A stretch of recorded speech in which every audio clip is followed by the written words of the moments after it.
मेरा जो मजमून है, मजमून नहीं है, वो एक छोटी सी गज़ल है चंद अशार की, उसकी तशरीह ताबीर।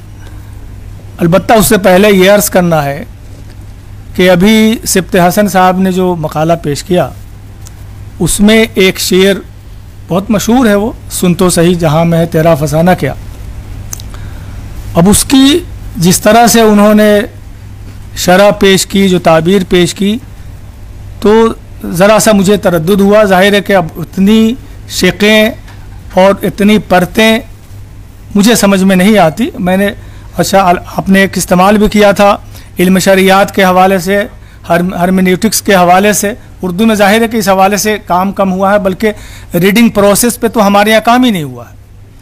उर्दू में मतन पढ़ने का जो अमल है वो है क्या, क़िरात का, इस पर बहुत ज़्यादा गुफ्तगू नहीं हुई है। अंग्रेज़ी में बेशक मौजूद है ये सारी चीज़ें। तो ये एब्सोल्यूट मीनिंग का जो मामला है, आपने इसका जिक्र भी किया, लेकिन आपने जो शरह पेश की वो एब्सोल्यूट मीनिंग से बहुत सी चीज़ें हटती हुई थी। मैंने जो गज़ल का इंतखाब किया है उसमें 5 या 6 अशार हैं और बहुत सीधा सीधा जो समझ में आ रहा है, मेरी समझ में जो आ रहा है, जाहिर है कि इससे बहुत ज़्यादा, और ये आसान बहुत होता है कभी कभी गैर ज़रूरी बातें करना। मैं जो बता रहा हूँ इस पर गौर कीजिएगा। असल मानी से हटकर गुफ्तगू करना, जो एब्सोल्यूट मीनिंग की बात हर्मेन्यूटिक्स के हवाले से कही जाती है, उससे अलग हटकर बहुत सी बातें की जाती है। फिर ये होता है कि कारी या सामे जो होता है वो भूल जाता है कि कह क्या रहा था, असल जड़ क्या थी, वो मतन क्या था जिस पर गुफ्तगू हो रही थी। तो बहरहाल ये सब बातें मैंने इसलिए कही हैं कि ये सिर्फ 3 सफ़े का है, सब मिला करके 7-8 मिनट। आतिश की एक गज़ल का तज़िया। गज़ल का पहला शेर है, कोई इश्क में मुझसे अफजू न निकला, कभी सामने हो के मजनू न निकला। यूं तो दबिस्ताने लखनऊ के शोरा ने तसन्नो से काम लेकर जुल्फो लबो रुखसार और हिजर वसाल के खोखले किस्से सुनाए, लेकिन आतश ने खारजी अवामिल के साथ साथ इंसान के सच्चे जज्बे इश्क से भी मुआमला रखा। ज़ेर मुताला शेर में रावी दावा करता है कि इश्क के जो भी मामलात या हिकायात व अवामिल हो सकते हैं, उन सब में मुझे ही अव्वलियत हासिल रही है, यानी अब तक कोई उस मैदान इश्क में मुझसे आगे न जा सका। उस दावे की दलील के लिए आतश ने तारीख़ से मजनू का किरदार सामने रखने का एहतमाम किया है। चूँकि सारी दुनिया कैस यानी मजनू को सबसे बड़ा आशिक तस्वुर करती है, इसलिए दूसरे मिसरे में ये कहा कि अगर कोई मेरी बात पर यकीन न रखता हो तो ये सुन ले कि आज तक मजनू जैसे बड़े आशिक को भी मेरे सामने खड़े होने की बात तो कुजा, उसमें इस कदर हौसला भी नहीं कि मुझ जैसे आशिक के सामने से गुजर भी जाए। इस शेर में मुबालगा भी है, लेकिन उसका इल्तिज़ाम कुछ ऐसा किया गया है कि बुलंद ख्याली और फ़नी रचाव की हम आहंगी ने हमारे ज़ौक़ शेरी को मज़ीद रोशन कर दिया है। दूसरा शेर है जो बहुत ज़्यादा मशहूर है, बड़ा शोर सुनते थे पहलू में दिल का, जो चीरा तो एक कतरे खून न निकला। दिल पहलू में धड़कता है। एक तो दिल चूँकि किसी लम्हा साकित नहीं होता बल्कि हरकत पजीर होता है, उसकी इसी हरकत पजीरी के सबब पूरा निज़ाम बदन कायम रहता है। इंसानी जिस्म में खून उसी के सबब जारी व सारी है। दिल के धड़कने की एक सदाए मुसलसल भी आती रहती है, उसी के सबब इंसान भी हरकत व अमल में रहता है। यहाँ दूसरे मिसरे से मालूम होता है कि उस दिल में खून का एक कतरा भी बाकी नहीं। जब खून का कोई कतरा ही बाकी नहीं रहा तो उससे ये नतीजा निकलता है कि दिल अब हरकत पजीर नहीं रह गया है। लेकिन ये तो इस शेर की साइंसी बल्कि तिब्बी ताबीर व तशरीह हुई। शायरी किधर है? शायरी और तख्लीकियत का जौहर इस बात में है कि दिल को चीरने का अमल ही हमें यह सोचने पर मजबूर करता है कि दिल को रावी चीरने पर आमादा ही क्यों हुआ। दरअसल यहाँ रावी एक आशिक ज़ार है जिसका दिल कभी धड़का करता था, और उस दिल के धड़कने की वजह से ही आलम उश्शाक में रौनक या हलचल रहा करती थी। उस दिल के बहुत से किस्से सुनता आया था। जब उसने अपने दिल की तरफ तवज्जो की तो देखा कि उसमें न वह जोश व खरोश है और न लहू की एक बूंद, यानी अब इश्क की आग ही सर्द हो चुकी है। ऐसे में उसे अपने पहलू में दिल जैसी किसी हरकत पजीर शय को देखने के लिए उसे चीरने तक को आमादा होना पड़ा। फिर मालूम हुआ कि उसमें तो अब न हरकत है और न एक बूंद लहू की। ये शेर ज़रबुल मसल बन चुका है। पहले मिसरे में मीर जैसा शेरी आहंग पैदा हो गया है, मौसीकियत से भरा हुआ। आतिश ने इस शेर में ऐसे दिल की बात की है जिसमें एक कतरे खून भी नहीं। कभी यह भी कहा है कि ये टूटा हुआ दिल किसी टूटे हुए प्याले की तरह है। वही शेर जो अभी पढ़ा गया, किसी ने मोल न पूछा दिले शिकस्ता का, कोई ख़रीद के टूटा प्याला क्या करता। तीसरा शेर है, बजा कहते आए हैं हेच उसको शायर, कमर का कोई हमसे मजमून न निकला। उर्दू शायरी में माशूक की कमर और उसकी तस्वीर कशी तरह तरह से की गई है। यहाँ दूसरे शोरा से मिसालें देकर आतिश के मजमून कमर को पसे पुष्ट डाल देना मुनासिब नहीं।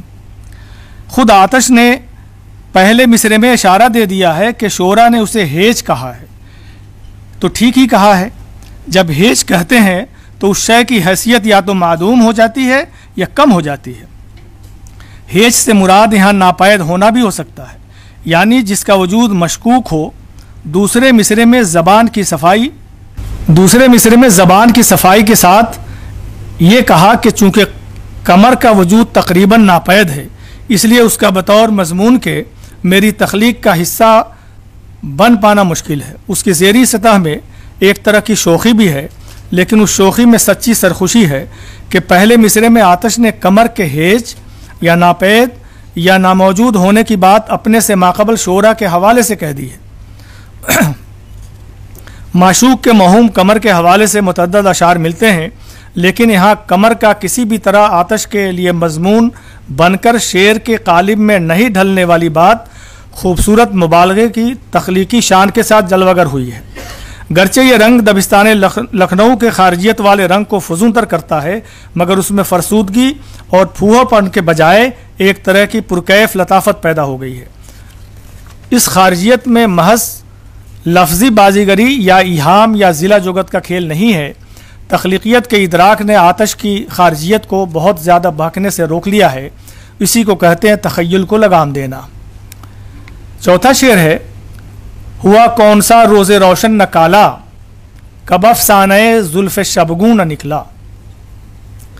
इस शेर में रोज़े रोशन को स्याह करने में जुल्फ़ शबगू का किरदार है, यानी वो जुल्फ़ जिसकी स्याही रात की स्याही जैसी है, और चूँकि हर रोज़ यानी दिन की रोशनी में भी उस शाक महबूब की जुल्फ़ों का जिक्र करते रहते हैं, लिहाजा उसका असर यह होता है कि रोज़े रोशन भी काला हो जाता है। एक मुनासबत काले और जुल्फ़ में भी है। जुल्फ़ सियाह को काले नाग से भी तशबीह दी जाती रही है, लिहाजा आतिश ने यहाँ इस रियायत का भी एहतमाम किया है। ऐसा महसूस होता है कि जैसे जुल्फ़ शबगू यानी ऐसी जुल्फ़ जिसे देखते ही रात की स्याही का गुमान हो, उसने अपना साया दिन पर भी दराज कर रखा है। यह भी वाज़ा करने की ज़रूरत है कि कोई दिन और कोई साथ जुल्फ़ महबूब के ज़िक्र से खाली नहीं, और ये सच भी है कि आशिक महजूर को महबूब के ज़िक्र के अलावा कोई और काम होता भी नहीं। आतिश ने उस तसलसल ज़मानी को इस्तिफ़हामिया उसलूब में बयान किया है। शेर फिर सुनिए, हुआ कौन सा रोज़े रोशन न काला, कब अफ़साने जुल्फ़ शबगू न निकला। पांचवा शेर है कि पहुँचता उसे मिसरे ताज़ा व तर, कदे यारसा सर्व मौजू न निकला। उर्दू शायरी में कदे यार और कामत यार को सर्व के दरख्त से तशबीह देने की रिवायत कदीम रही है।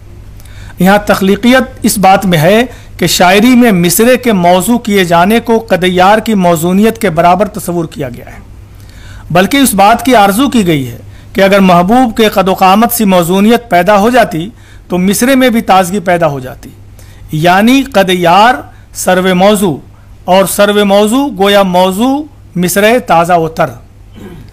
शेर में ताजगी और शगुफ्तगी का सारा दारोमदार आतिश के इस बात पर है कि कमाल फ़न तो यह है कि मिसरा या शेर मौजू हो तो इस तरह कि उसमें किसी तरह का फ़नी आयब न रह जाए। सर्व जिस तरह किसी तरह की कजी से पाक होता है, खूबसूरत सुडौल और सीधा होता है, यानी उसकी मौजूनियत देखते ही बनती है। काश यही मौजूनियत शेर में पैदा हो जाए ताकि कोई हर्फगिरी न कर सके। मौजूनियत से सिर्फ बहर की पाबंदी मकसूद नहीं, बल्कि ये भी ज़रूरी है कि अल्फाज के दरोबस से मिसरे रवां भी हो जाए और पढ़ते हुए या सुनते हुए सौती आहंग का एहसास हो। सौती आहंग और ताजगी शेर में भी रब्त ख़ास है। और ये आखिरी शेर है कि रहा सालहा साल जंगल में आतश, मेरे सामने बेद मजनू न निकला। बेद मजनू एक ऐसा दरख्त होता है जिसकी तकरीबन सारी शाखें और पत्तियां सरनेगू होती हैं, नीचे की तरफ झुकी होती हैं। इसी मुनासबत से शोरा ने यह क़यास कर लिया कि यह दरख्त अफसुर्दा व मुज़महिल है, जैसे कि किसी ख्याल में गुमसुम, ठीक उसी तरह जैसे कि आशिक ज़ार। मजनू से हमरिश्तगी का सबब यही है और इसीलिए उसे बेद मजनू से मसूम किया जाता है। अब ज़रा आतश को देखिए कि ख़ुद को कितना बड़ा आशिक ज़ार तस्वूर किया है कि बरसों उसने जंगल में ज़िंदगी गुजारी जहाँ बेद मजनू भी होता है। ये कहा कि जब मुझ जैसा दीवाना जंगल में आ गया तो मेरे मद्दे मुकाबिल आने की हिम्मत बेद मजनू में भी पैदा ना हो सकी। इस शेर में वहशत ज़दा दीवाना जंगल में सालहा साल से भटक रहा है और यहाँ जंगल में आतश यानी आग तस्वुर कर लिया जाए तो फिर ये होगा कि जंगल में बरसों से आग लगी हुई है। ऐसे में यहाँ आतश ही आतश है, फिर किसी बेद मजनू के बचे रहने की उम्मीद ही मादूम हो जाती है। अगलब है कि आतश ने अपने तखल्लुस के मानवी इंसलाक को पेश नज़र रखा हो, यानी अगर बेद मजनू में वाकई किसी आशिक जैसी सख्त जान होने की सिफत होती तो आतश ज़दा जंगल से खुद को बचाकर निकल आता और फिर मुझ जैसे दीवाने से सामना हो जाता। शेर तो वाकई कई लिहाज से खूब हुआ है। इस पूरी गज़ल में लफ्ज़ों के बरतने और उनके तख्लीकी अमल पर गौर कीजिए तो आतश की तख्लीकियत में एक तवाना उसलूब है जो कारी और सामे को बांधे रखता है। मानिए कि कहीं किसी तरह के फ़नी सुख्म या मुब्तज़ल मज़मून से किसी शेर या मिसरे को गिराबार नहीं होने दिया है। लखनऊ की खारजियत आतश को जैसे छूकर निकल गई है। बहुत शुक्रिया।